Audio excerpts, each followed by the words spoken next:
extra that I just wrote down, so before I get to those prepared comments, I'd just like to say that I've been here all day. I'm a little concerned about the intent of the meeting as it's happened. It seems to me, echoing our scientist comments here, that it may have been so that the EPA could say they did this and that they listened to people so they could print that in the news. They told us that the EPA couldn't afford to record this event when we asked. And I appreciate that you're taking handwritten notes, but I'm wondering who from EPA is here that can make the decisions we need to be made that is listening. I didn't see any of them today. And they were not introduced earlier. I helped to organize the bus full of Wilmington folks that should be coming up in the rain right now, and I helped with the presentation earlier from one of the community panels, and through all that organizing, it did seem like this was kind of thrown together really quickly, as it seems from my conversations with other organizers across the country that these events were kind of thrown together really quickly with the intent of having a nice, piece of press for the EPA. So with that, one further concern about what I've seen so far today, the presentations this morning, all of them except for those presented by the two community panels, were about how to manage the contamination we have, how to filter the toxins out of the water and to clean up the contaminated environment.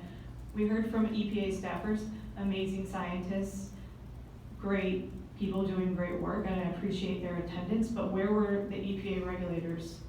Where was the conversation about what we need to do to make sure that these chemicals don't get into the environment to begin with? We didn't hear any of that today. So with that, I'd like to now get into my prepared comments. I didn't really want to talk about policy, but I had to get those out. I am on the board with the Cape Fear River Watch. I'm speaking on behalf of myself, but as far as my background goes, I'm very familiar with this issue. I work in environmental communications. I have a master's in environmental science and policy. I've been working on this issue since we heard about it last June in Wilmington. I've been kind of living and breathing and drinking Gen X for a year, and I do that because it's my job and because I care about the environment. Taking care of the environment is my soul's purpose, but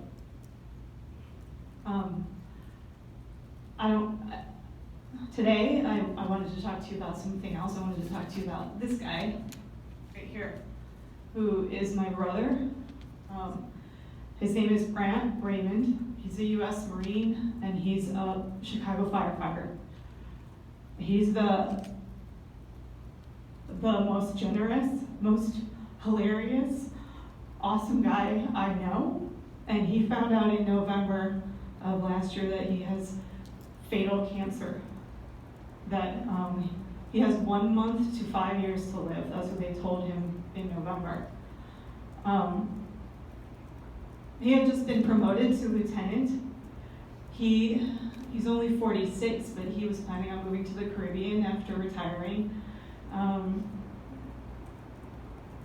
He loved fighting fires too, and now he's not doing that. Instead, he's spending his days fixing up his house in Chicago in a hurry, in between treatments, before the Chicago winter comes and before his body craps out.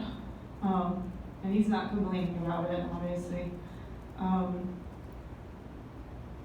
This week he took a bad turn, actually, and we don't know what's going on. I'm flying out tomorrow, but like all families of people with cancer, I have hope, and I know that's not realistic. What I do know is that I do know a lot about the science of these compounds, a little bit more than the average person, because I've been kind of paying a lot of attention, but nowhere near as much as chemists know. But the problem is the chemists don't even know enough.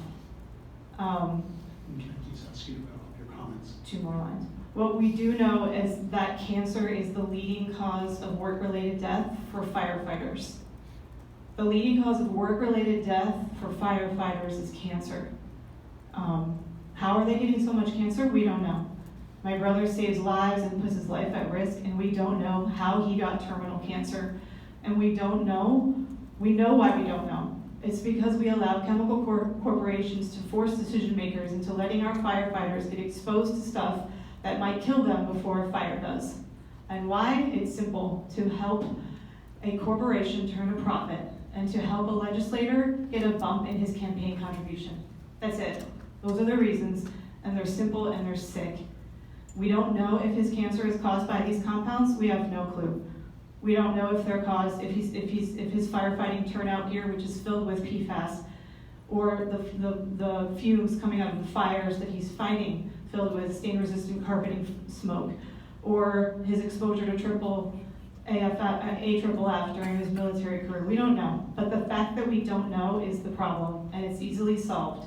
Stop putting corporate profit ahead of human and environmental health now, before another guy like this gets told he's going to die soon because of money. Thank you.